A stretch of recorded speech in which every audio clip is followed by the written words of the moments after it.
أما بعد فأعوذ بالله من الشيطان الرجيم بسم الله الرحمن الرحيم ولله العزة ولرسوله وللمؤمنين ولكن المنافقين لا يعلمون صدق الله مولانا العظيم إن الله وملائكته يصلون على النبي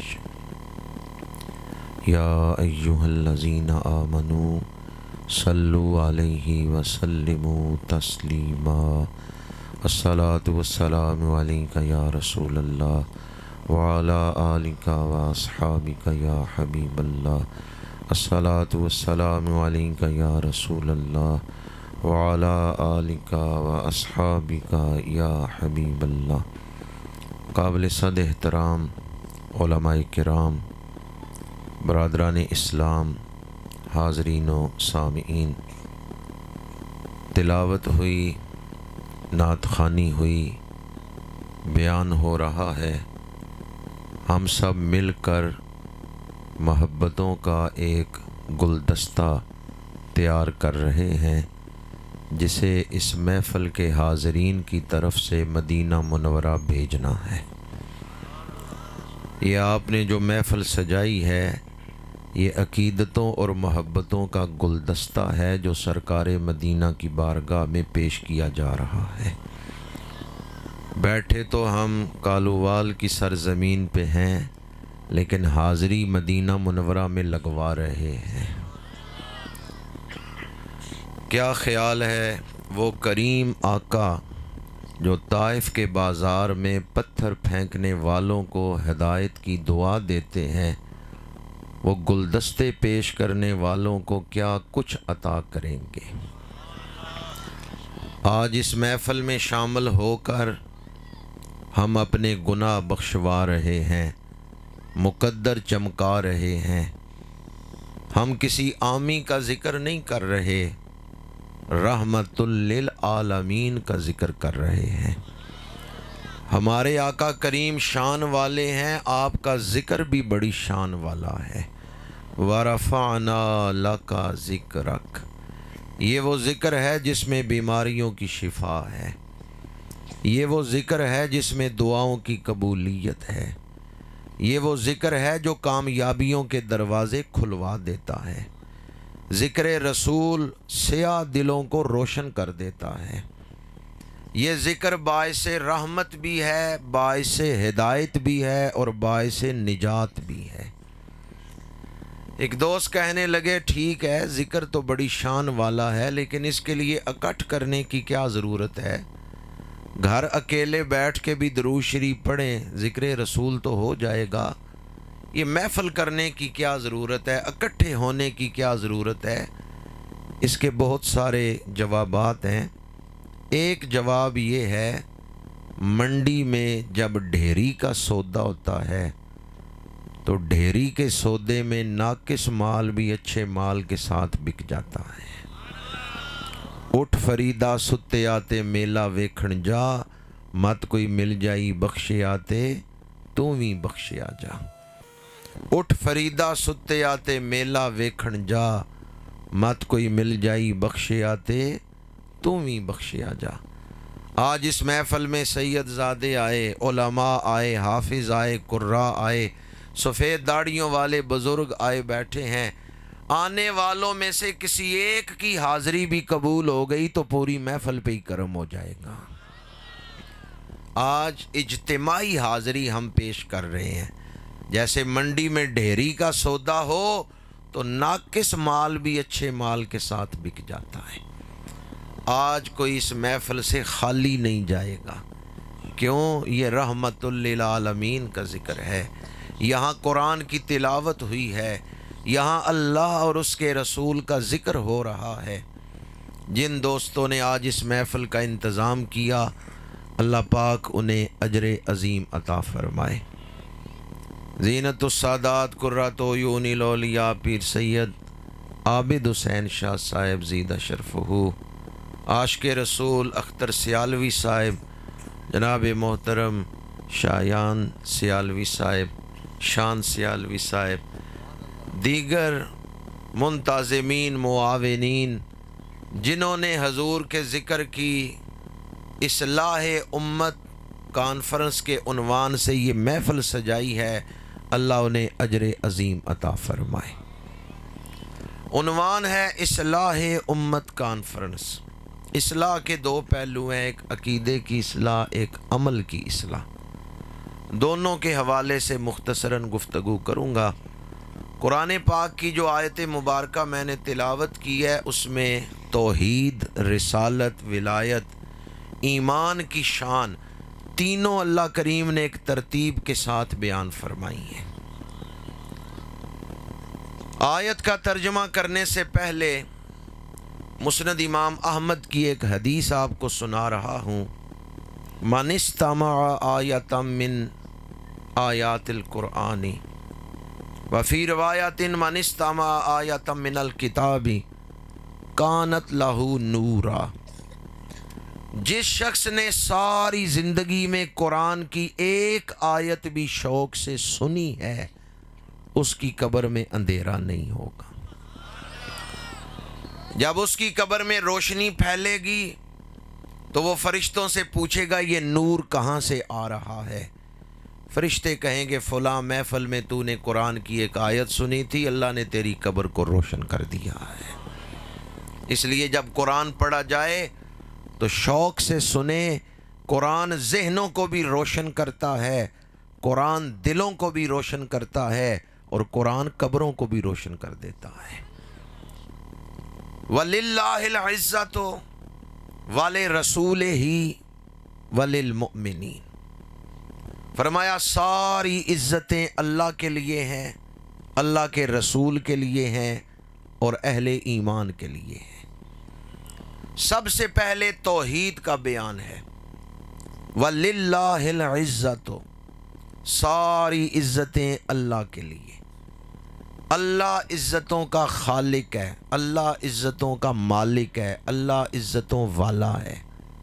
وَلِلَّهِ الْعِزَّةُ، ساری عزتیں کس کے لیے ہیں؟ جس اللہ نے آپ کو زبان دی ہے ذرا اس کا نام شوق سے لیں۔ ساری عزتیں کس کے لیے ہیں؟ وہ رب کتنی عزتوں والا ہے جس کے سامنے میرے آقا کریم بھی سر سجدے میں رکھتے ہیں۔ ذرا تصور تو کریں، وہ محبوب جو انگلی اٹھائیں چاند دو ٹکڑے ہو جائے، دعا کے لیے ہاتھ اٹھائیں ڈوبا ہوا سورج واپس پلٹ آئے، وہ جو دشمن کی مٹھی میں کنکریوں سے کلمہ پڑھا لیں، وہ جو مشکیزے میں ہاتھ رکھیں پانچوں انگلیوں سے پانی کی نہریں جاری ہو جائیں، وہ اللہ کے رسول جب سر سجدے میں رکھ کے پڑھتے ہوں گے سبحان ربی الاعلی، تو وہ رب کتنی عزتوں والا ہے جس کے سامنے تاجدار ختم نبوت بھی سر سجدے میں رکھتے ہیں۔ ساری عزتیں کس کے لیے ہیں؟ ہمارے ہاں بچہ پیدا ہوتا ہے، اس کے کان میں پہلی آواز کیا دیتے ہیں؟ پیدائش کے بعد اذان پڑھتے ہیں، اللہ اکبر اللہ اکبر۔ اور جب کوئی مسلمان فوت ہوتا ہے دفنانے سے پہلے 4 تکبیر میت پہ پڑھتے ہیں، اللہ اکبر اللہ اکبر۔ پیدا ہوا کانوں میں اذان، وفات سے پہلے 4 تکبیر نماز جنازہ۔ اس کا مطلب کیا ہے؟ مسلمان پیدائش سے لے کے وصال تک اللہ کی کبریائی کا اعلان کرتا ہے۔ روزانہ ہمارے معاشرے میں مسجد سے 5 دفعہ یہ آواز بلند ہوتی ہے، اللہ اکبر، اللہ سب سے بڑا ہے، کوئی اللہ سے بڑا۔ اللہ کا حکم سب پر چلتا ہے، کوئی اللہ پر حکم چلا سکتا؟ ہاں دعا کی جا سکتی ہے، عرضی پیش کی جا سکتی ہے، باقی حکم کس کا چل رہا ہے؟ توحید ہماری تخلیق کا مقصد ہے، ہماری پیدائش کا مقصد توحید ہے، اور قرآن کا موضوع توحید ہے۔ وَمَا خَلَقْتُ الْجِنَّ وَالْإِنسَ إِلَّا لِيَعْبُدُونَ۔ قرآن مجید میں اللہ پاک نے فرمایا ہم نے جن و انس کو اپنی عبادت کے لیے تخلیق فرمایا ہے۔ توحید کیا ہے؟ یہ کائنات خود بخود نہیں بن گئی، اس کو بنانے والا ایک خدا ہے۔ عبادت کے لائق صرف اللہ ہے، اللہ کے سوا کوئی عبادت کے لائق نہیں۔ واجب الوجود صرف اللہ ہے، باقی ہر شے ممکن الوجود ہے، یعنی پہلے نہیں تھی بعد میں بنائی گئی۔ اور وہ ذات جو تخلیق نہیں ہوئی یعنی خالق ہے وہ اللہ ہے، باقی ہر شے اس کی مخلوق ہے۔ وہ جو بے نیاز ہے، جسے کسی کی محتاجی نہیں، وہ اللہ ہے۔ باقی ہر کوئی سہاروں پہ کھڑا ہے۔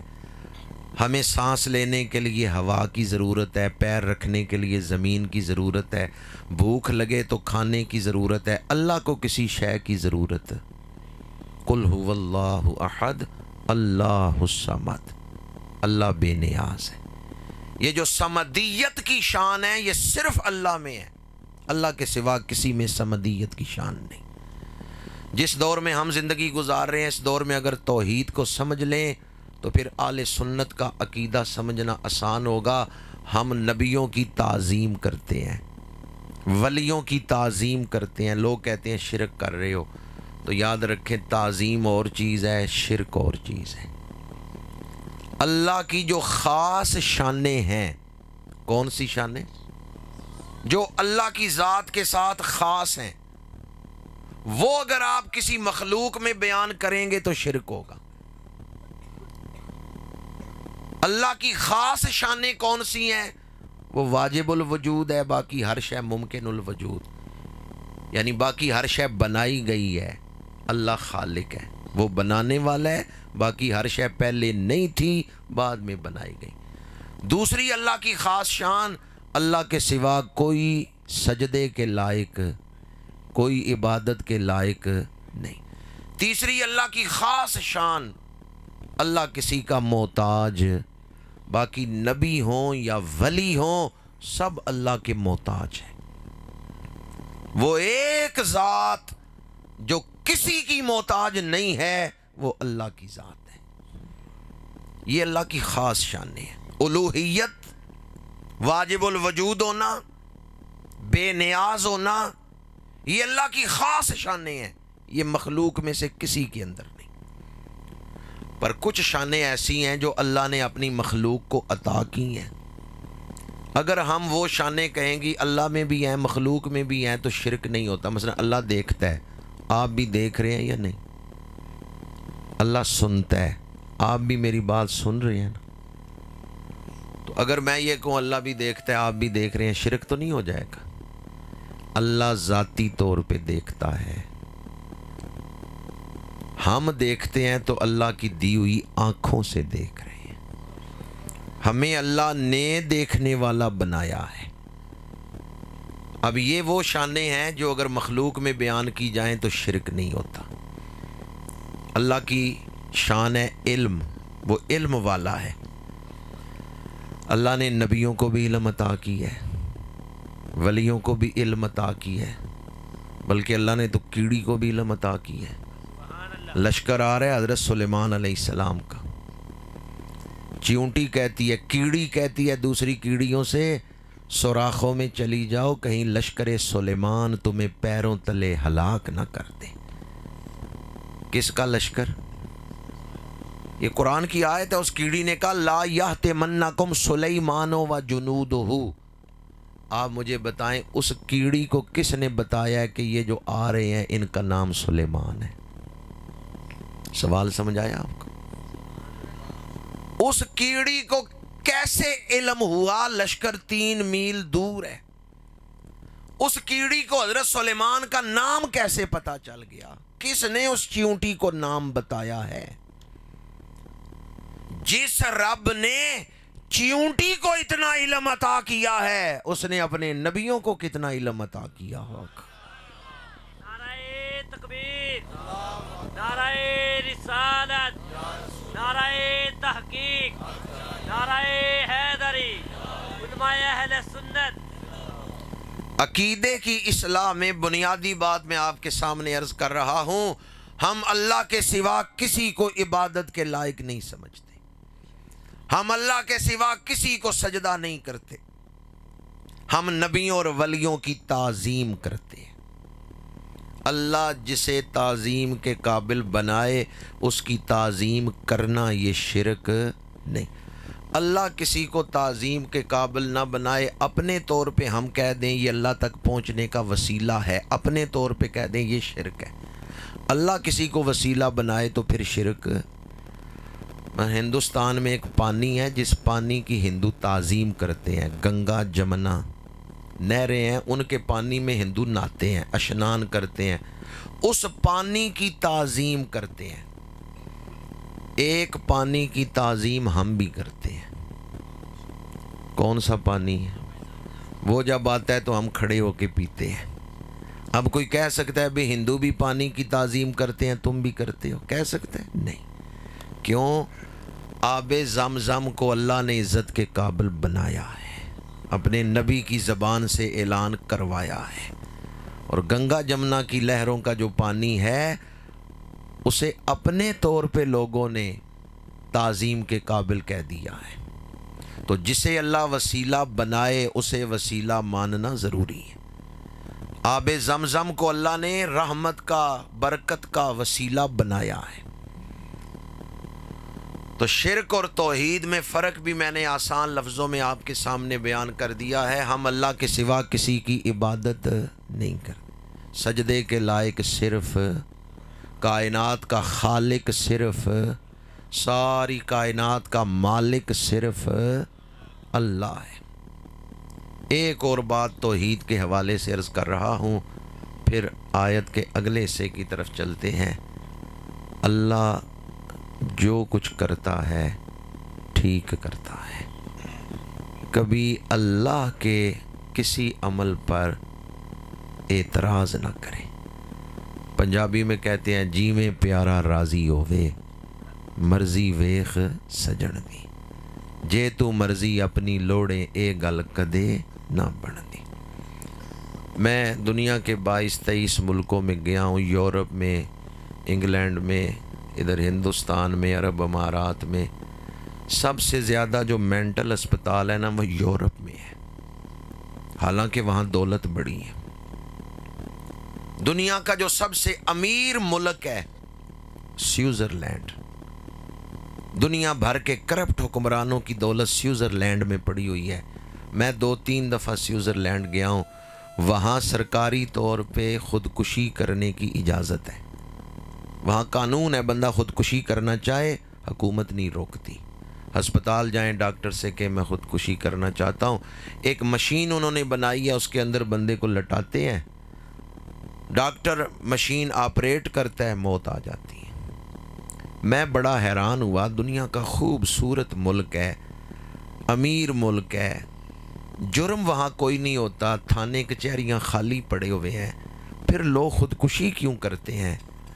پتہ چلا دولت سے چیزیں خریدی جا سکتی ہیں، سکون نہیں خریدا جا سکتا۔ لوگ وہاں بھی بیمار ہوتے ہیں، پاکستان میں بھی، اسلامی ملکوں میں بھی ہوتے ہیں، تکلیفیں یورپ میں بھی لوگوں کو آتی ہیں، اسلامی ملکوں میں بھی آتی ہیں، پر فرق یہ ہے ہمیں جب کوئی تکلیف آتی ہے ہم کہتے ہیں ادھے چ بھی رب دی کوئی حکمت ہی ہونی، ادھے چ بھی میرے رب نے میرے واسطے کوئی نفع ہی رکھیا ہونے، ذہن کو سکون مل جاتا ہے۔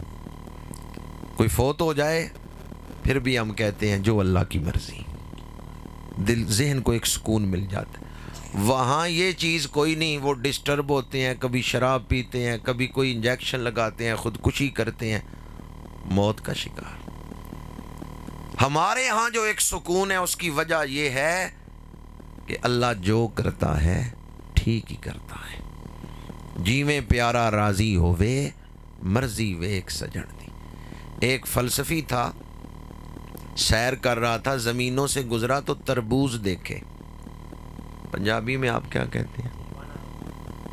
ہدوانا، ساڑھے حال دوانا کہتے ہیں، ٹھیک ہے، ہدوانا بھی ٹھیک ہے، دوانا بھی ٹھیک ہے۔ اس نے دیکھا کہ بیل باریک ہے، پھل بڑا ہے، موٹا لگا ہوا ہے دوانا، لیکن جس بیل کے ساتھ لگا ہوا ہے وہ بیل موٹی نہیں۔ آگے گیا تو دیکھا بیری کا درخت ہے، درخت بہت بڑا ہے، پھل چھوٹا سا بیر ہے۔ کہنے لگا یا اللہ تیری حکمتیں بھی سمجھ نہیں آتی، وہ دوانا تو لگنا چاہیے تھا بیری پہ، بیر لگنا چاہیے تھا اس چھوٹی سی بیل کے ساتھ، وہ باریک سی ہے وہاں چھوٹا سا بیر لگ جاتا، یہ بڑا درخت ہے یہاں دوانا لگتا۔ چل کے آیا تھا، تھکا ہوا تھا، دوپہر کا ٹائم تھا، بیری کے نیچے ہی لیٹ گیا، سو گیا، آنکھ لگ گئی، ایک بیر ٹوٹ کے گرا، ناک پہ لگا، آنکھ کھل گئی، اٹھ کے بیٹھا، کہتا ہے تو جو کرتا ہے ٹھیک ہی کرتا ہے، سبحان اللہ۔ اج یہ دوانا ٹہندا تے میرا کی رہنا سی، اللہ جو کرتا ہے ٹھیک ہی کرتا ہے۔ تو اللہ کے ہر حکم پہ ہمیں راضی رہنا چاہیے، ہمیں سمجھ آئے نہ آئے، اللہ ہمارے ساتھ جو کر رہا ہے وہ اچھا ہی کر رہا ہے۔ ایک بزرگ دعا مانگ رہے تھے، کہنے لگے یا اللہ آج تک تو نے میرے ساتھ جو کچھ کیا ہے میں اس کا شکرانہ ادا کرتا ہوں، اور جو کچھ میں نے اپنے ساتھ کیا ہے اس کی مجھے معافی عطا کر دے۔ ہم اپنے اوپر ظلم کرتے ہیں، اللہ تو رحمان ہے، اللہ تو رحیم ہے، جس نے ماں باپ کے سینے میں ہمارے لیے پیار رکھا ہے وہ خود کتنا پیار کرتا ہوگا۔ وَلِلَّهِ الْعِزَّةُ، اللہ آپ سے پیار کرتا ہے، آپ بھی اللہ سے پیار کرتے ہیں۔ وَالَّذِينَ آمَنُوا أَشَدُّ حُبًّا لِلَّهِ، ایمان والے اللہ سے شدید محبت کرتے ہیں۔ تو ذرا محبت سے نام لیں۔ ساری عزتیں کس کے لیے ہیں؟ ساری عزتیں کس کے لیے ہیں؟ عزتوں کا خالق کون ہے؟ عزتوں کا مالک کون ہے؟ وَلِلَّهِ الْعِزَّةُ، ساری عزتیں اللہ کے لیے۔ اب سوال یہ ہے کہ اللہ نے کسی کو عزتیں دی بھی ہیں یا اپنے پاس ہی رکھی ہیں؟ تو آیت کے اگلے حصے میں ہے والے رسول ہی، اللہ نے اپنے رسول کو عزتیں عطا فرمائی ہیں۔ بعد از خدا بزرگ توئی قصہ مختصر، اللہ کے بعد مخلوق میں سب سے اونچا مرتبہ ہے تو میرے اور آپ کے آقا کریم کا مرتبہ ہے۔ سب سے اولا و اعلی، سب سے بالا و والا۔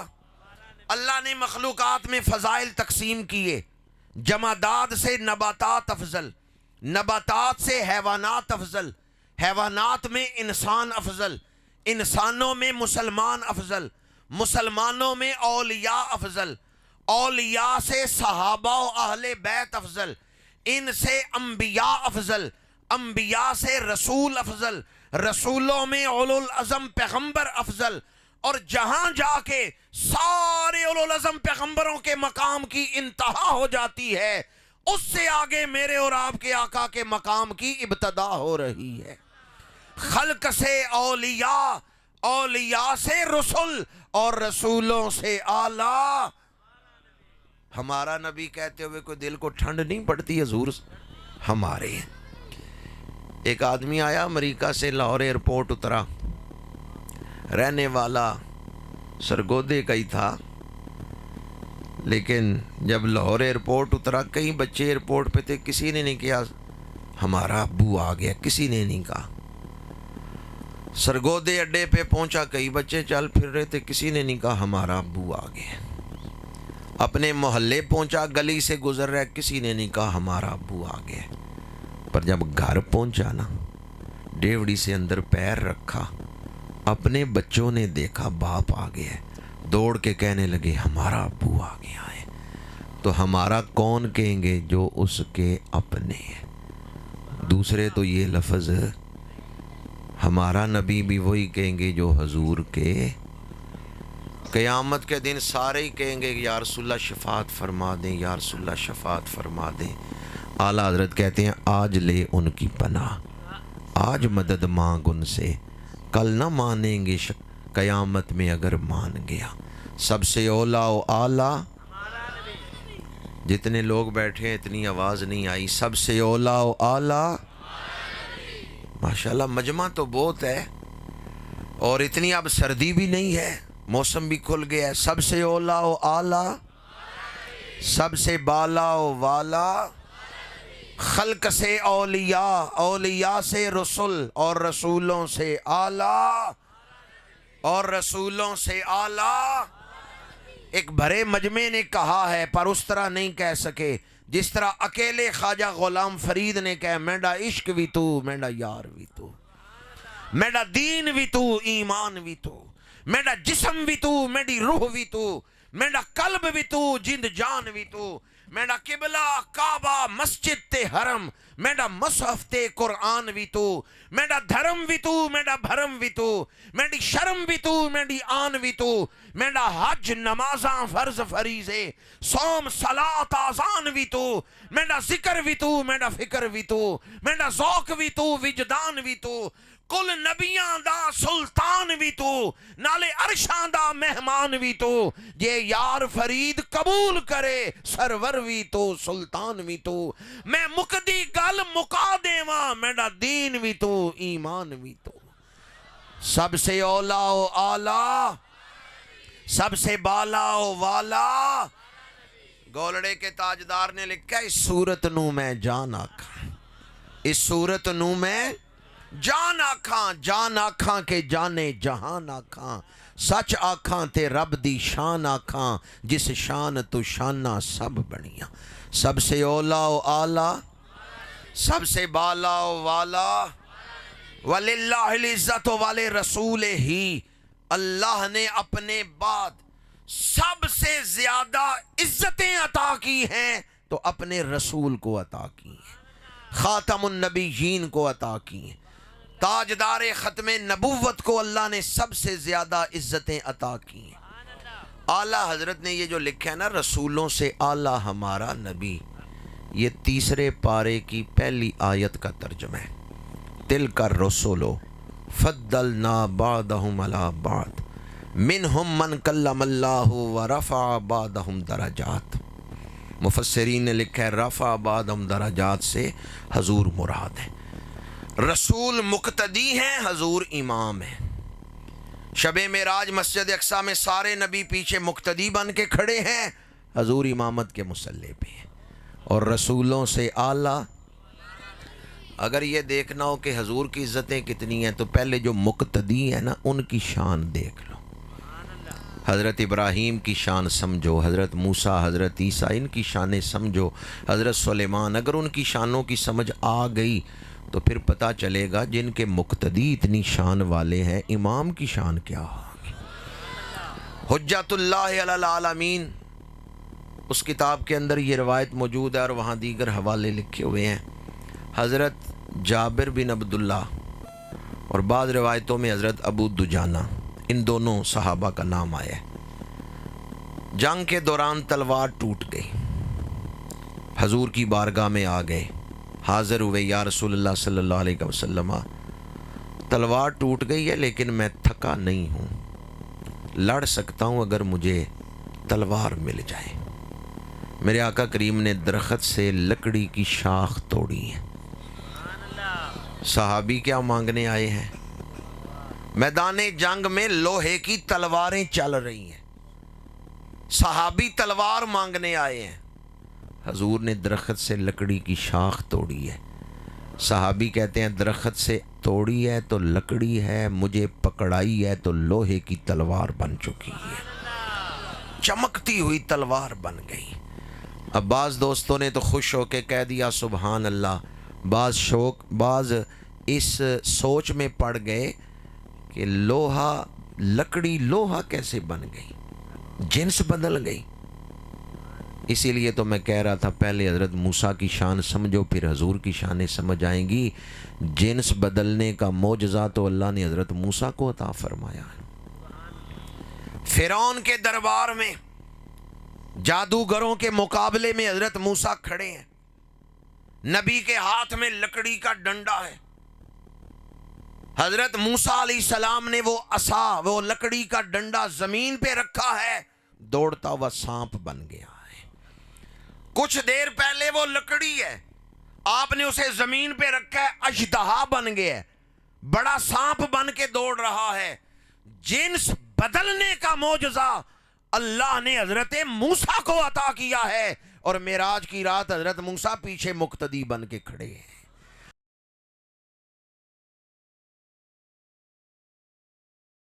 سب سے اولا و اعلیٰ، سب سے بالا و والا حضرت عیسیٰ علیہ السلام کی بڑی شانیں ہیں۔ قرآن پڑھ کے دیکھیں، قبر کو ٹھوکر مارتے ہیں، کم بِإِذْنِ اللہ کہتے ہیں، مردہ زندہ ہو کے کھڑا ہو جاتا ہے۔ حضرت عیسیٰ نے مردے زندہ کیے، پیدائشی اندھے کی آنکھوں پہ ہاتھ پھیرتے ہیں، نابینے کو نظر مل گئی، کوڑے کے بدن کو ہاتھ ٹچ کرتے ہیں، نہ دم کیا ہے نہ دوائی دی ہے، صرف ہاتھ مس کیا ہے، ہاتھ ٹچ کیا ہے، بیماری دور ہو گئی ہے۔ آپ کا لقب ہے مسیح۔ مسیح کا مطلب ہے ہاتھ لگا کے مسح کر کے بیماری دور کرنے والا۔ مٹی کا بنا ہوا مجسمہ سامنے رکھیں، مٹی کی چڑیا، طوطا، عقاب، کسی پرندے کا مجسمہ حضرت عیسیٰ کے سامنے رکھیں، پھونک مارتے ہیں، وہ زندہ پرندہ بن کے ہوا میں اڑنے لگتا ہے۔ یہ چاروں شانیں قرآن میں ہیں۔ قم بِإِذْنِ اللہ کہہ کے مردوں کو زندہ کر رہے ہیں، پیدائشی اندھوں کو نظر مل رہی ہے، کوڑوں کو ہاتھ لگاتے ہیں، شفا مل گئی، مٹی کے مجسمے میں پھونک مارتے ہیں، زندہ پرندہ بنا کے اڑا دیتے ہیں۔ پیارے عیسیٰ، آپ بڑی شانیں لے کے آئے، پر آپ کی آمد کا مقصد کیا ہے؟ دنیا میں کیوں تشریف لائے ہیں؟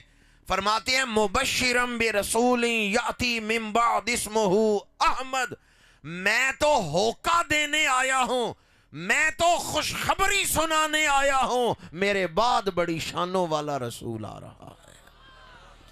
پہلے زمانوں میں طریقہ تھا بادشاہ کی سواری آ رہی ہے، آگے ایک اعلان کرنے والا اعلان کر رہے، بعد با ملاحظہ ہوشیار، بادشاہ سلامت آ رہے ہیں۔ محفل پاک میں بیٹھنے والوں ذرا دیانتداری سے فیصلہ کرنا، جو بادشاہ کی سواری کے آگے اعلان کر رہے ہیں نا، وہ مردے زندہ کر لیتا ہے، تو پیچھے آنے والے شہنشاہ کی شان کیا ہوگی؟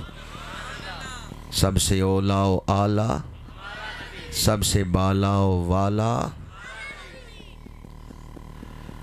جرمنی کا ایک شہر ہے نیورنبرگ، یہ اسٹوٹگارٹ سے 200 کلومیٹر کے فاصلے پر ہے۔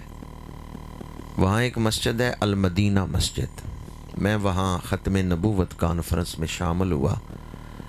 میرے میزبان دوستوں نے بتایا کہ یہ مسجد پہلے شراب خانہ تھی، نائٹ کلب تھا، اس کا مالک غیر مسلم تھا۔ جس دن اس نے کلمہ پڑھا، 4 کروڑ روپے کی جگہ اس نے مسجد کو دے دی۔ وہ نو مسلم ابھی زندہ ہے، میری اس سے 2-3 دفعہ ملاقات ہوئی ہے، اس کا ٹیلی فون نمبر میرے پاس ہے۔ اگر جرمنی میں آپ کا کوئی عزیز رہتا ہو، کوئی رشتہ دار جرمنی میں ہو، تو ایڈریس میں علی اعلان بتا رہا ہوں، ریکارڈنگ ہو رہی ہے۔ نیورنبرگ شہر کا نام ہے، المدینہ مسجد ہے، محمد عبد الرحمن اس نو مسلم کا نام ہے۔ میں نے اس سے پوچھا تیرے کلمہ پڑھنے کا سبب کیا بنا ہے؟ ماں باپ غیر مسلم، بہن بھائی غیر مسلم، معاشرہ غیر مسلموں کا، تو نے کلمہ پڑھا اور جس دن کلمہ پڑھا 4 کروڑ روپے کی جگہ مسجد کو دے دی۔ اس نے کہا میں نے خواب دیکھا تھا کہ میں مسجد گیا ہوں اور نمازیوں کے جوتے صاف کر رہا ہوں۔ کہتے میں صبح اٹھا، میں نے کہا خواب پورا کرنا چاہیے، اس میں کوئی حکمت ہوگی۔ یہاں کہتا ہے قریب ایک مسجد ہے، مسجد بلال، میں ان کے پاس گیا، انتظامیہ کے پاس۔ میں نے کہا میری خواہش ہے کہ جب نمازی اندر نماز پڑھنے آئیں تو میں ان کے جوتے صاف کروں۔ انہوں نے کہا ہمیں کیا اعتراض ہے، ٹھیک ہے تو نماز کے وقت آ جانا۔ پر وہ حیران تھے کہ بندہ امیر ہے، کافر ہے، نمازیوں کے جوتے کیوں صاف کرنا چاہتے ہیں؟ بہرحال انہوں نے مجھے روکا نہیں، اجازت دے دی۔ نمازی آئے، وہ اندر نماز پڑھ رہے تھے، باہر ان کے جوتے پڑے ہوئے تھے، میں صاف کر کے چمکا کے رکھ کے آ گیا۔ جس دن میں نے نمازیوں کے جوتے صاف کیے، اس رات خواب میں مجھے مکہ شہر کی زیارت آئی۔ اب میرے دل میں اسلام کی محبت پیدا ہو گئی۔ میں نے سوچا قرآن ترجمے سے پڑھنا چاہیے، پتہ تو چلے قرآن کی دعوت کیا ہے، قرآن بلاتا کس طرف ہے۔ میں نے ترجمے والا قرآن منگایا، دن 10-11 بجے میں بیٹھتا، رات 10-11 بجے تک مختلف وقفوں سے میں ترجمہ پڑھتا رہتا۔ گھر والے اعتراض کرتے تھے تو کیا ہر وقت مسلمانوں کی کتاب پڑھتا رہتا ہے، پر میرا دل قرآن سے لگ گیا تھا۔ کہتے ہیں میرے اندر ایک تجسس تھا، شوق تھا کہ میں پڑھوں تو صحیح اسلام کی دعوت کیا ہے، اسلام بلاتا کس طرف ہے۔ وہ کہتے ہیں والناس تک میں نے پورے قرآن کا ترجمہ پڑھ لیا۔ ایک رات میں سویا، صبح اٹھا، بستر سے اتر رہا ہوں، نیند سے بیدار ہو گیا ہوں، بستر سے اٹھ رہا ہوں، جس کمرے میں میں سویا ہوا تھا اس کے دروازے کی طرف دیکھا، کیا نظر آیا؟ دروازے میں رسول اللہ کھڑے ہیں۔ یا اللہ، جنہوں نے زیارت رسول پہ سبحان اللہ کہا انہیں بھی آج رات حضور کا دیدار عطا فرما۔ وہ کہتا ہے میں نے سمجھا شاید میں خواب دیکھ رہا ہوں، پھر میں نے اپنا ہاتھ خود ہی لایا، میں نیند میں نہیں، میں تو جاگ رہا ہوں۔ دوبارہ دروازے کی طرف دیکھا، رسول اللہ دروازے میں کھڑے ہیں، پر حسن اتنا تھا کہ میں مسلسل دیکھ نہیں تھا سکتا، جو ہی دیکھتا نظر جھک جاتی تھی۔ تھوڑی دیر بعد حضور کے ہلتے ہوئے ہاتھ نظر آئے، آپ نے دعا فرمائی، میرے دل پہ لگے ہوئے کفر کے تالے ٹوٹ گئے، میں نے اسلام قبول کر لیا۔ کہتا ہے جس دن جاگتے ہوئے رسول اللہ کی زیارت ہوئی ہے اس دن میں نے کلمہ پڑھا ہے۔ ماحول ایسا درد و سوز والا بن گیا تھا، جب وہ زیارت کا ذکر کر رہا تھا تو میں نے اس سے کہا ذرا حضور کا حلیہ پاک تو بیان کرو، ذرا یہ تو سناؤ ہمارے آقا کریم کا حسن پاک کیسا ہے۔ یقین جانیے اس نے وہی حلیہ بیان کیا ہے جو حدیث کی کتابوں میں لکھا ہوا ہے، اس نے وہی حلیہ پاک بیان کیا ہے جو سیرت کی کتابوں میں لکھا ہوا ہے، پر ایک جملہ وہ کمال و رفتگی محبت سے کہتا تھا، وہ کہتا ہے حضور صرف سونے نہیں، بہت سونے۔ حضور صرف سونے نہیں، آپ کا کیا خیال ہے؟ صرف سونے؟ اللہ نے حضور جیسا کوئی اور سونا بھی بنایا ہے؟ آئیں شاعر دربار رسالت حضرت عبداللہ بن رواحہ کا عقیدہ سنیں۔ یہ وہ شعر ہے جو انہوں نے حضور کی محفل میں کھڑے ہو کے پڑھے۔ لو لم تکن فیہ آیات مبینہ کانت بداہتہ تنبیک عن خبرہ۔ یا رسول اللہ، اگر آپ کوئی معجزہ نہ لے کے آتے، آپ کا چہرہ ہی منوا رہا ہے، آپ اللہ کے رسول بن کے آئے ہیں۔ حضور جیسا کوئی اور سونا اس صورت نو میں مصر کے بزرگ ہیں عبد الوہاب شارانی، انہوں نے سورہ مریم کے حروف مقطعات کاف ہا یا عین صاد کی تفسیر میں لکھا ہے کن ہا یا عبد اللہ صورتیں یتجملو بجمال اللہ۔ اللہ جب حضور کی صورت پاک بنا رہا تھا تو فرما رہا تھا محبوب ایسی صورت بن جاؤ کہ لوگ دیکھتے تجھے جائیں، مانتے مجھے جائیں۔ صورت تیری ہو، دلیل میری ہو، چہرہ تیرا ہو، نشان میرا ہو۔ اسی لیے گولڑے کے تاجدار نے کہا دسے صورت راہ بے صورت دا، توبہ راہ کے عین حقیقت دا، پر کم نہیں بے سوجت دا، کوئی ورلیاں موتی لے تریاں، اس صورت نو میں جان آقا، اس صورت نو میں بھائی شہاب الدین غوری رحمۃ اللہ علیہ کے مزار کے ساتھ۔ تو اس موقع پر ڈاکٹر عبد القدیر خان صاحب نے کہا میں جو کچھ ہوں مسجد میں جھاڑو پھیرنے کی وجہ سے ہوں۔ انہوں نے کہا میں جب سکول پڑھتا تھا میرے والد مسجد میں جھاڑو پھیر کے میرے لیے دعا کرتے تھے۔ ڈاکٹر عبد القدیر خان نے کہا میرا باپ مسجد میں جھاڑو پھیر کے میرے لیے دعا کرتا تھا، اللہ نے مجھے کامیابیاں عطا فرما دی ہیں۔ جو مسجد سے تعلق جوڑتا ہے وہ کبھی محروم نہیں رہتا۔ ڈاکٹر عبد القدیر خان نے کہا میں جو کچھ ہوں مسجد کی خدمت کی وجہ سے ہوں۔ رمضان شریف آ رہا ہے، 1 یا 2 راتیں رہ گئی ہیں رمضان شریف کی۔ آج ہم ارادہ کرتے ہیں انشاءاللہ ساری تراویحاں پڑھیں گے، ڈر ڈر کے انشاءاللہ کہہ رہے ہیں۔ اے درداں دے قصے تے مرداں دے حصے، ذرا وقت دے سو سنے سا کے ناسے۔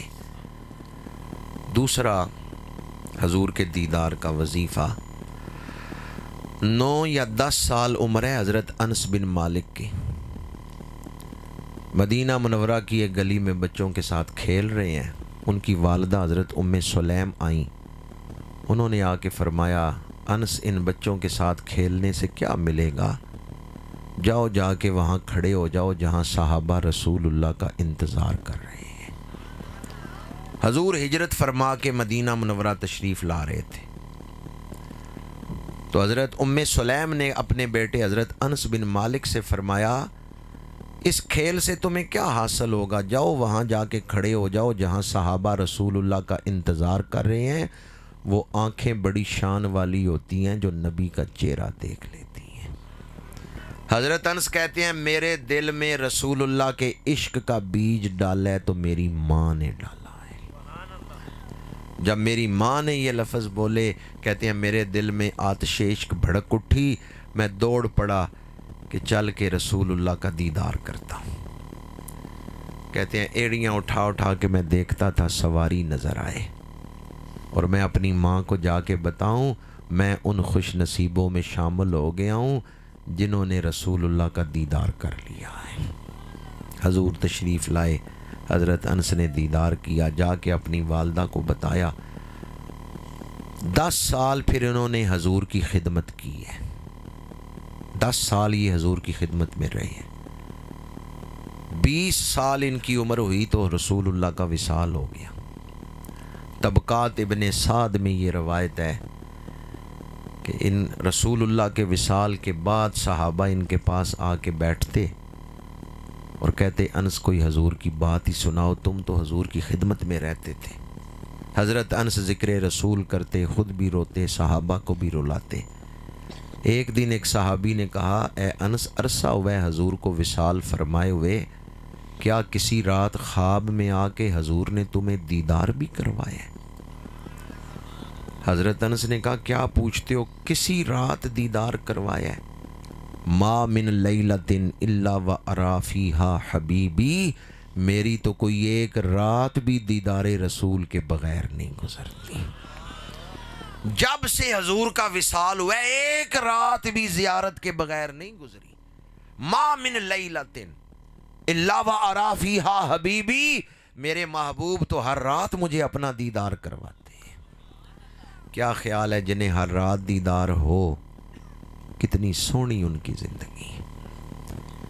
میں جو نقطہ عرض کرنا چاہتا ہوں کھیل رہے تھے بچوں کے ساتھ. ماں نے کہا کھیل چھوڑو جاؤ جا کے وہاں کھڑے ہو جاؤ. وہ آنکھیں بڑی شان والی ہوتی ہیں جو نبی کا دیدار کر لیتی ہیں. انہوں نے کھیل چھوڑا شوق دیدار میں وہاں چلے گئے. پھر کیسا دیدار ہوا ہے. 10 سال مسلسل دیدار کرتے رہے اور وصال کے بعد ہر رات خواب میں حضور انہیں دیدار کروا رہے ہیں. آج بھی اگر کوئی چاہے کہ مجھے رسول اللہ کا دیدار ہو تو مولانا روم نے وظیفہ لکھا ہے لب بند چشم بند گوش بند گر سر حقرا نبینی برمن بخند. پنجابی میں کسی نے ترجمہ کیا ہے انہاں کرنا دیدار سجن دا جنہاں اکھیاں سانب کے رکھیاں. انہاں کرنا دیدار سجن دا جنہاں اکھیاں. اچھا لفظ بولنا اتنا مشکل ہے تو سانبھنا کتنا مشکل ہوگا. انہاں کرنا دیدار سجن دا جنہاں اکھیاں. میں نوجوانوں کے سامنے بزرگوں کے سامنے بھی ہاتھ جوڑ رہا ہوں خدا را اپنی اولادوں کی فکر کریں.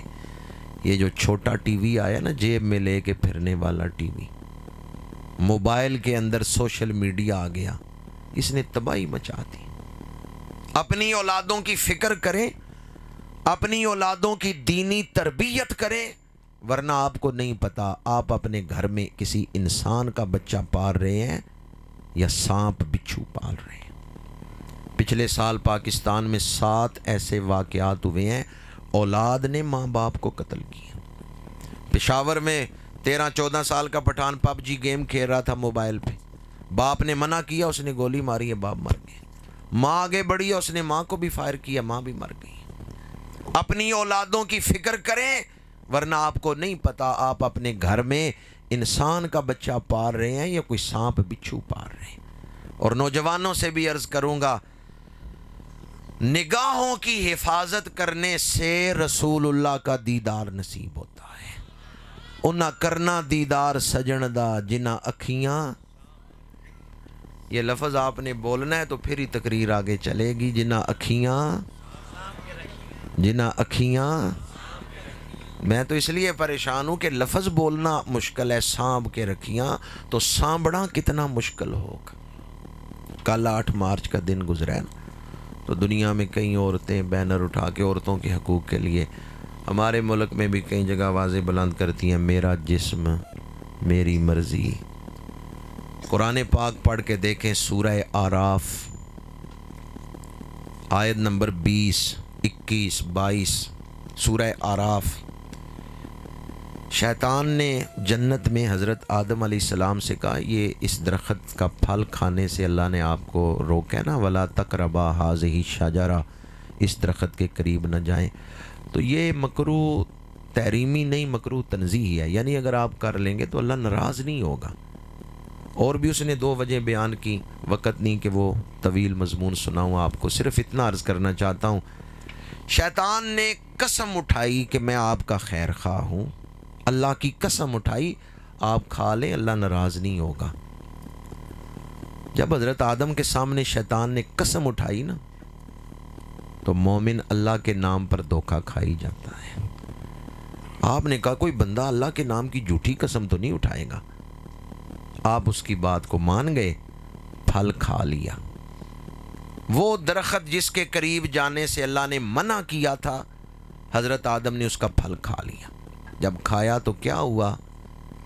پہلے نورانی لباس تھا حضرت بی بی حوا کا اور حضرت آدم کا، جو ہی اس درخت کا پھل کھایا کپڑے سارے اتر گئے، بدن ہو گیا ننگا۔ حوالہ دوبارہ دے رہا ہوں، سورہ آراف آیت 20، 21، 22 پڑھیں۔ شیطان یہ چاہتا تھا کہ ان کے بدن ننگے ہوں اور یہ ان جگہوں کو دیکھیں جنہیں نہیں دیکھنا چاہیے۔ جو ہی انہوں نے اس ممنوع درخت کا پھل کھایا، نورانی لباس اتر گیا، بدن ہو گیا ننگا۔ اب قرآن میں ہے کہ فوراً حضرت آدم نے جنتی درختوں کے پتے اتار کے نہ اپنی شرمگاہ کو ڈھانپے، بی بی حوا نے بھی جنتی درختوں کے پتے اتار کے اپنے بدن کو چھپایا ہے۔ شیطان چاہتا تھا ان کے بدن ننگے ہوں، اس لیے اس نے پھل کھلوایا، اور حضرت آدم کیا چاہتے ہیں؟ بدن ننگا، اسی لیے انہوں نے فوراً پتوں سے اپنا بدن چھپایا۔ پہلے دن جو شیطان کا ایجنڈا تھا کہ انسان کا بدن ننگا کیا جائے، آج بھی شیطان اسی ایجنڈے پہ کام کر رہے یا نہیں؟ آپ تو دیہاتی علاقوں میں رہتے ہیں، یہاں تو بڑا شرم و حیا کا ماحول ہوگا، دیہاتوں میں ابھی تک وہ صورتحال نہیں۔ شہروں میں جا کے دیکھیں، میرج ہال میں شادی پہ جائیں تو شادی پہ نہیں جانے ہوتا، اس طرح عورتیں ننگے سر پھر رہی ہوتی۔ جو پہلے دن شیطان نے دشمنی کی ہے نا انسان کے ساتھ، کہ بدن ننگا کروایا ہے، آج بھی یہ چھوٹا ٹی وی جو آ گیا ہے موبائل کے اندر، اس کا یہی مقصد ہے نوجوانوں کو بے حیا بنایا جائے، ان کی آنکھوں سے شرم کو ختم کیا جائے۔ شیطان نے کیوں حضرت آدم علیہ السلام کے بدن سے لباس اتروایا؟ کیونکہ جب انسان کا بدن ننگا ہوگا، آنکھوں میں حیا نہیں رہے گی، تو پھر انسان کے اندر جو صلاحیتیں ہیں، اللہ نے جو استعدادیں رکھی ہیں، وہ ضائع ہوں گی، وقت ضائع ہوگا، صلاحیتیں ضائع ہوں گی، دولت ضائع ہوگی، انسان بربادی کی طرف چلا جائے گا۔ اور بڑی ذمہ داری سے بیان کر رہا ہوں اصلاح امت کانفرنس میں، اگر آنکھوں میں حیا نہ رہے، ایمان بچانا مشکل ہے۔ بندہ تھا حافظ قرآن، بندہ تھا تہجد گزار، اس نے کوفہ شہر میں ایک خوبصورت عورت کو دیکھا، اس کے عشق میں مبتلا ہو گیا، رشتہ بھیجا کہ میرے ساتھ نکاح کر لو۔ اس عورت نے کہا میں نکاح کر لوں گی، پر میرا حق مہر ہے خون علی، تو مولا علی کو شہید کر دے، میں تیرے ساتھ نکاح کروں گی۔ ابن ملجم بدبخت پہلے حافظ بھی تھا، تہجد گزار بھی تھا، جب اس نے اپنی آنکھوں کی حفاظت نہیں کی، ایک عورت کے عشق میں مبتلا ہوا، اس نے کہا مولا علی کو شہید کرو، میں تیرے ساتھ شادی کر لوں گی۔ وہ بدبخت